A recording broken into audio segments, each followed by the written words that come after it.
yoga problems. Ow! Yeah, I got them. I got them today in a major way, my friends, my tens of loyal listeners across the land, yogi practitioners as well. Thank you for joining me.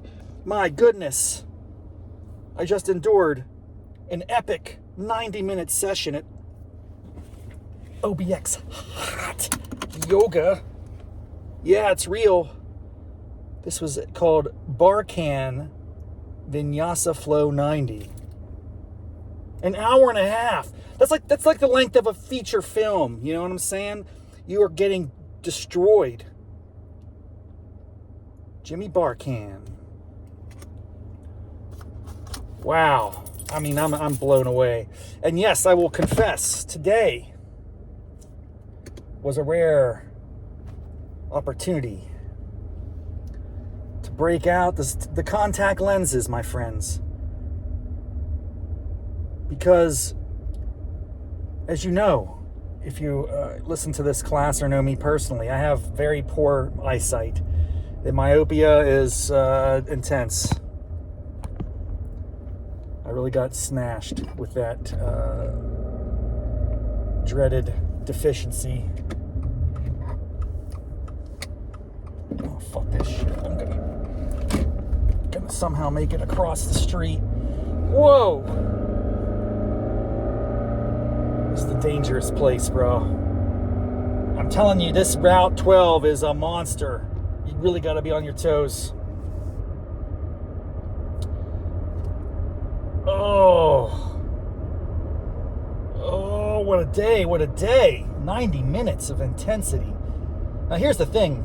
I put my contacts in on when I got there because I knew it was going to be a crowded class, or at least I anticipated a very crowded class. That was correct. It was wall to wall. And it was 90 minutes, and it was this new method called the Barcan flow. I was like, dude, they're going to be calling poses I can't imagine, and I need to be able to see what's going on. Sometimes they call chaka chunga bumadinga, and I'm like looking around the room to make sure I know what I'm doing, and it worked out. I got there nice and early, got my corner spot. Oh, the corner spot was money. The corner spot enabled me to what did it enable me to do? The corner spot enabled me to be like a little mouse. Quiet, spooky looking. Just not letting anything get to me. I was in the corner, and we did like a 5-round vinyasa flow, and it murdered me. And I was for a moment, probably about 30 minutes in, I was like, this has been a really bad decision, my friend. You're in trouble. I'm not sure you're going to survive the 90 minutes. And it's like a faux pas to leave the class. They always say, like, don't leave the class, just go to child's pose. And I'm like, yeah, if I just go to child's pose, I will have a panic attack. There was a moment when I was very close to thinking, I need to pull the ripcord on this mofo, just get out of here and just run and never come back.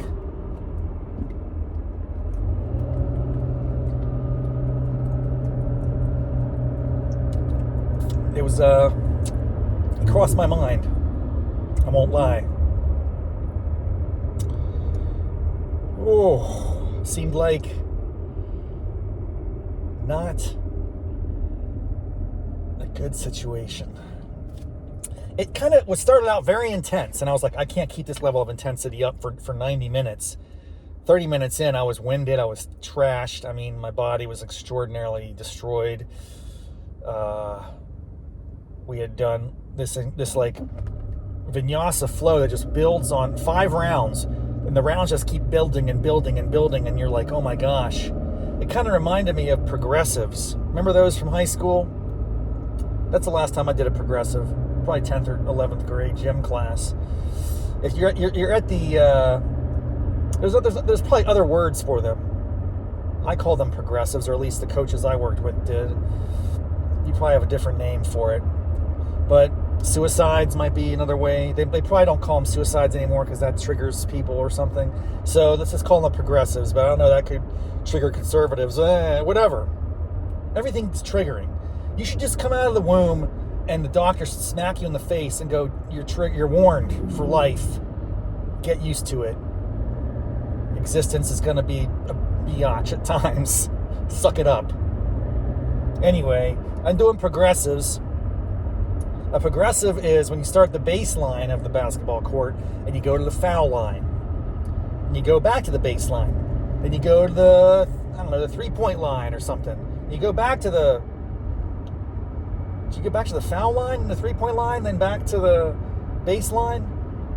I don't remember, man. It's been so long. Half court. 3-point, half court. Foul line, half court. Baseline to the other 3-point line. I mean, I don't remember if that's true, but it's like one of those things. The point I'm making is everything builds, my friends. That's our exercise, a sequence that just gets worse over time, and it seems like it's perpetual, and that's what it was. 5 series of vinyasa flows. So it starts off with the down dog, forward fold, halfway lift. They did these half moons. That was unique. Like you point, what they call them, Charlie Angel's fingers, where you're pointing up in the sky and arching back, and then a swan dive, halfway lift, jump back, chimichanga, chaturanga, bam, back in the down dog, leg up, knee to nose, blah, blah, blah. Yeah, you do all that, but it's like you do one sequence, then they keep adding on to it for 5 rounds. The problem for me, the new to this experience, is that I don't know how many rounds we're going to endure. And I'm like, I started thinking in my brain, is it going to be like 20 rounds?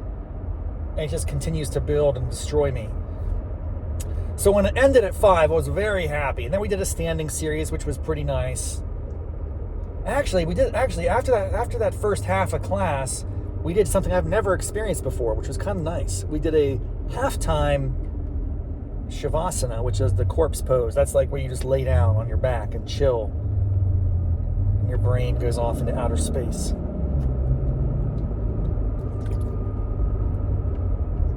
Halfway through class, we did probably like a 10-minute shavasana, and I love those lengthy shavasanas, dude. Your mind can just wander into oblivion, and it's kind of fun. I don't know. I would recommend it strongly. It's a great way to unwind, decompress, clear your head. So that was weird. It was a weird thing to have a midway shavasana. But then we eased back into it. And the rest of class wasn't as intense. So it starts off like punch you in the face. And then you do a shavasana. You're like, what's next, man? Was that just a warm-up? I wasn't sure. But it actually evolved into standing series, which I nailed. Trees, dancers, airplanes, side angles. We didn't do half moons. We didn't do a half moon. Come on, bro. It's my favorite.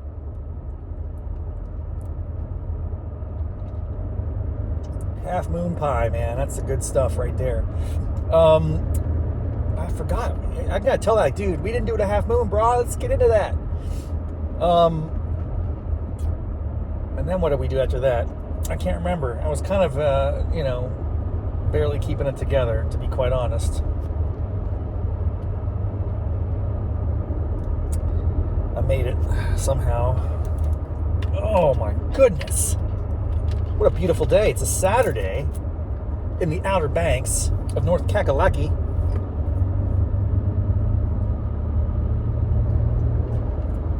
Hitting up some coffee. I brewed this about 2 hours ago, and this container, this Yeti mug, this is an unsolicited endorsement. It's still somewhat warm and tasty. After many hours sitting in my car in the shade, granted, it's like 100 degrees out, but the car wasn't that warm. I don't know. I'm impressed. I wasn't expecting it to be that sort of pleasantly warm. It's a little, I'd like it a little bit hotter, but I recognize the constraints in the situation. I'm not expecting perfection. I mean, I'm a reasonable man.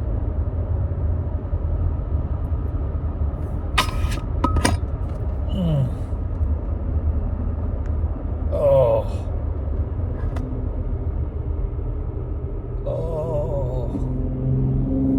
I'm tired. I'm gonna go home and take it. I'm just gonna sleep. That class was ridiculous, my friend. Oh, the instructor was excellent. He gave a lot of very clear instructions. Oh, we also at the end did a lot of like twisty poses, which I suck at. I'm really bad at that. My core is my weakest. I mean, my whole body is pretty lame. My core is among that, like the lowest of the low. Not only am I fat, I have no flexibility. So when we do these, like, lay on your back, pull up a leg, and twist it across your body, I can't do it, man. And then there's modifications of that, and it's just out of control. There's one, like, where you're crunched up like a ball, and you have your left foot over your right foot, and you're supposed to be like, whatever. I'm not even in the same zone as that pose. I'm on a different planet. I wonder if I could get better if I hired someone. I think I just need someone to force me into the poses, take my legs, manipulate my body. We've talked about this in the past. A little Giuseppe, what's that? The puppeteer, you know, Pinocchio. Giuseppe, Geppetto, whatever his name is. Like, could someone manipulate my body into impossible poses? Would I pay for such a thing? I might.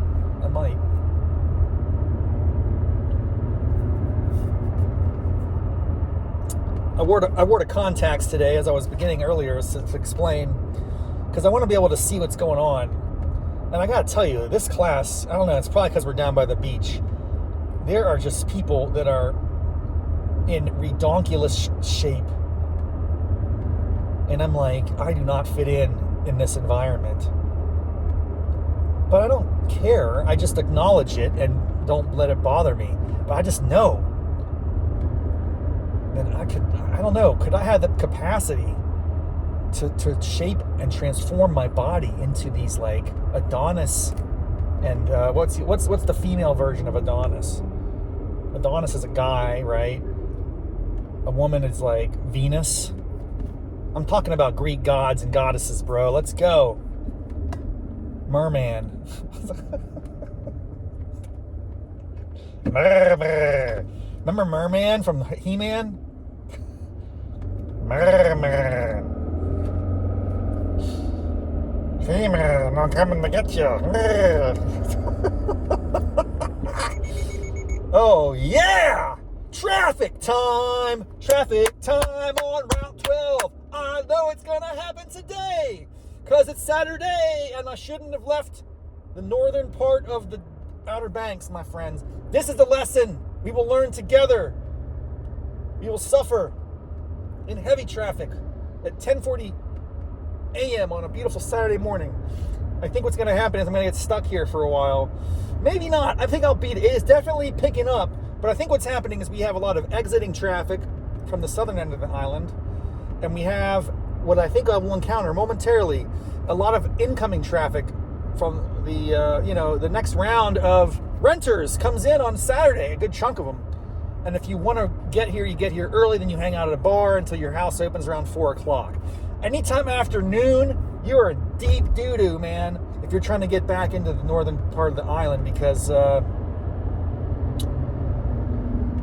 just going to hit it. That's when all the people are crushing in there. So maybe I beat it. I don't know. Fingers crossed.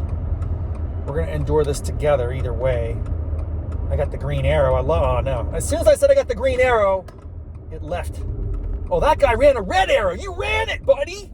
Somebody go get him, man. It's not cool. He ran the green arrow, dude. He ran a red arrow. What are you doing?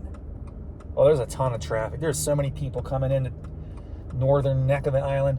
It's not even prime season. August is a beautiful time down here. It's still somewhat busy. But did we talk about this? I think we did recently. Like the school schedules have really changed. So I think a lot of families aren't able to come down this time. All right, I'm going to hit this. I'm going to bust a right on the red arrow. Are we good with this? Yes, we are. That's how you do it right there, my friends. Oh, my goodness. Oh boy. We're hitting the traffic. It's not too bad, as long as it keeps moving. As long as people drive and don't just, take their car for a walk, then we're going to be okay. But it's going to be a little creep and crawl, I have a feeling. Here as we enter Southern Shores. Southern Shores is a fascinating little town. It's a little, it's got a little thing at the end there, like some restaurants and stuff, but it's mostly homes. It's not close to me, not close enough to bars and action, where you need to get some Action Jackson, Satisfaction, Tony Braxton. Oh, goodness. Oh, what time is it? 10:45. I'll tell you what. It's bright out here. When you wear your sunglasses, you can get so locked in. Oh, there's people crossing the street. You gotta let them cross the street. Come on, man. 4x4 pickup trucks. You know what the version of the OBX version of the dune buggy is, which we were talking about on Raff's Brain a couple episodes ago, this dune buggy takeover in Barcan, West Virginia. All of Appalachia, really. The 4x4s, what they call them, the 2x2s is what they call them. The version of that down here is the golf cart. Electric golf carts are off the chain, dude. These things are everywhere. Is that what it means to be off the chain? I don't even know what that means. I've heard that saying. I will say, I've never used the phrase off the chain until right there. I don't think I've ever spoken that lingo. That was a little bit after my time. To say something was off the hook, I think, was what I would have said back in the day. Man, that party was off the hook. And then I heard some younger person, like just a couple years after I got out of law school, say, oh man, something was off the chain. I'm like, what are you talking about? It's off the hook. Not off the chain. What are you talking about? Hooks and chains? I mean, the hook is much cooler than the chain, bro. Chains are dangerous. So, I don't know where that phrase came from.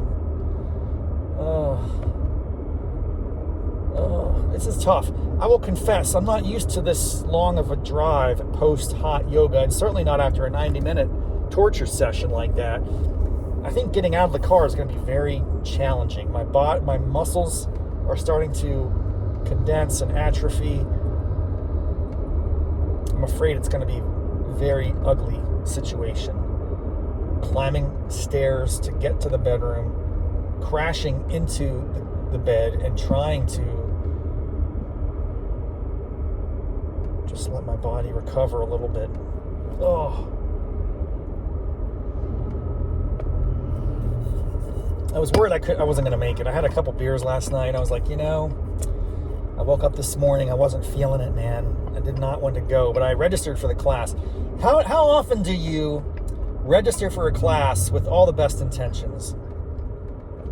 I was pounding a few beers last night, and I was like, I'm going to go to hot yoga tomorrow and work this off, and it's going to be great. It's a 90-minute session. I'm going to kill it. Let's fire up another round. I mean, I was all about it. And then the morning comes, and you're like, did I really think that I was going to do this? Did I really commit? Yes, I signed up for it. Yeah, I could just take the hit. It's $22. That's pretty high for a one-off yoga class, but dude, it's worth it. I mean, I could have sacrificed that $22 into nothingness. If I didn't show, they wouldn't care. It'd be one extra spot. They wouldn't mind. They wouldn't miss me.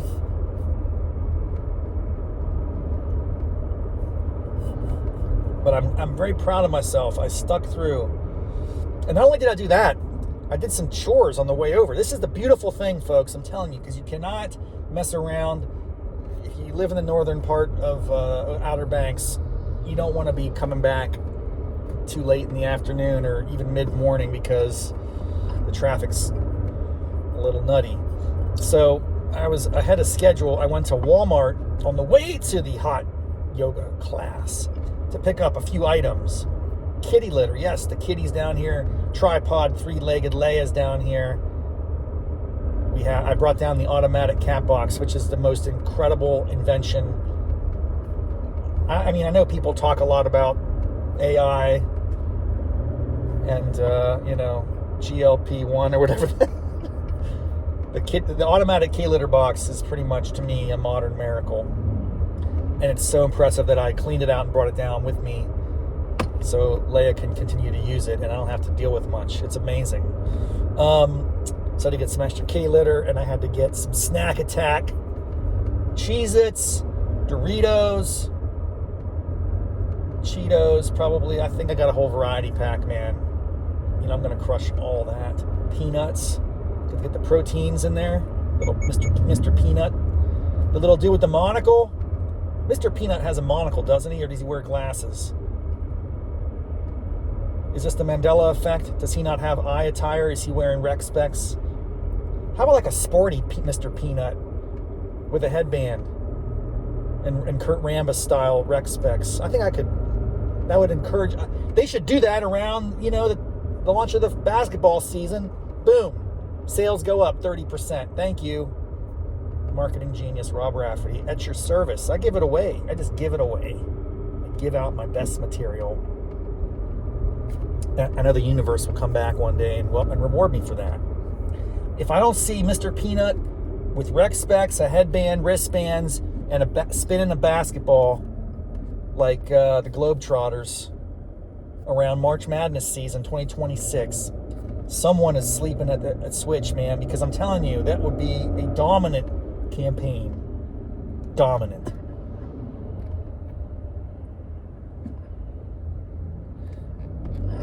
Do you have brand loyalty in peanuts?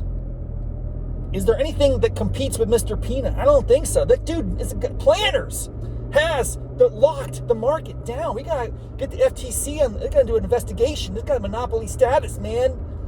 Can you even name another brand of peanut? No, they probably own they probably own it all, and they just jack the prices up. I do occasionally get the generic peanuts because they're noticeably less expensive. I don't know how Planners exists actually.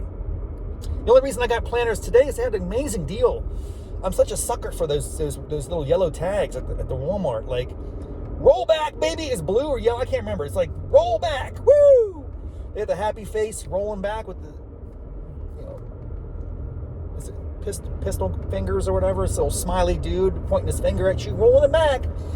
Like 2 for $5 or something. Hell yeah, I'm going to crush that. I'm going to get 2. I don't need 2. I'm going to get 2. And I got one that's just like regular salted, dry, roasted Planners, classic.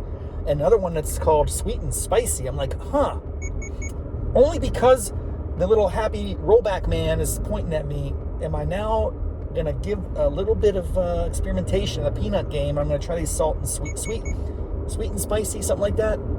Never would I actually go for that. But it just seemed like the right thing to do. So that's going to be fun to chow down. I'll probably fix, I can probably consume a jar of Planners in about 2 days. That's my problem. And my dog loves peanuts, dude. I sit there with Kuna and we just like look at the sunset and take turns sticking our face in the Planners jar. I like the tall boys, you know what I'm saying? The tall boys. More so than the metal cans. Although they're dude, if you get like the Redskins, I think they're called. That is what they're called. I believe that is the correct terminology. They're like peanuts with a little bit of the skin on them. Man, that's good stuff. I didn't get those. I should have got those. What else did I get? Coffee pods. We needed massive coffee pod action, so I hit up the breakfast blend. Big old box of that. Snack Attack. Kitty litter. I'm going to run this dude over. What's up? Try not to hit anybody. Everyone's walking to the beach. Everyone's walking down to the beach today, getting in the rays, soaking in the sun god. One last time. I think a lot of people are just going to be heading out. Not us. I get to stay till tomorrow. That's the virtue of being an owner. You can come and go as you please, as long as you're not renting it out, which we typically do in June and July. So good times are afoot. Oh, okay. I'm pulling in. That was quite the ordeal. A great way to start the day. 90 minutes of hot yoga action. I feel decent. I definitely need to rehydrate and take a nap, get some caffeine, throw back a few brujas. This weekend is off to a wonderful start. I hope your weekend's off to an excellent start. I may upload this episode and put it on the next day because it's just, it's harder to stay on top of things down here and outside of my studio in Arlington, Virginia, eh? But it's been a good time, man. Back-to-back yoga, back-to-back Outer Banks hot yoga action. I appreciate you being here for the latest episode, and we'll get it back going on next week. I'm back in Arlington. I'm going to West Virginia, eh? In the later part of next week, so that'll be fun. I need to reconnect with some people there. My man Code H. If Nate Dogg's in there, I don't know if he's going to be there, but we'll get some, I got to get some footage. I got to get some interviews. It's been a while. And maybe one of these days we're going to do that Whatnot broadcast. So stay tuned for that. Lots of excitement on the horizon. And exactly 2 months from today, August 23rd, October 23rd, 2 months from today, I turn 50 years old. I'm having a massive party. Well, I mean, it's like a small party. It's really an excuse for me to do a performance, a little stand-up comedy, PowerPoint, type stuff. It'll be fun. Hired a funk band. I like funk music. That's going to be a good time. It's at a brewery, so we're all going to get, pound some IPAs, get some headaches for the weekend. It'll be a good time. It's a lot on the horizon this fall, folks. Stay tuned for more excitement on the Raff's Brain Podcast Hot Yoga Problems channel. Until then, namaste, mofos.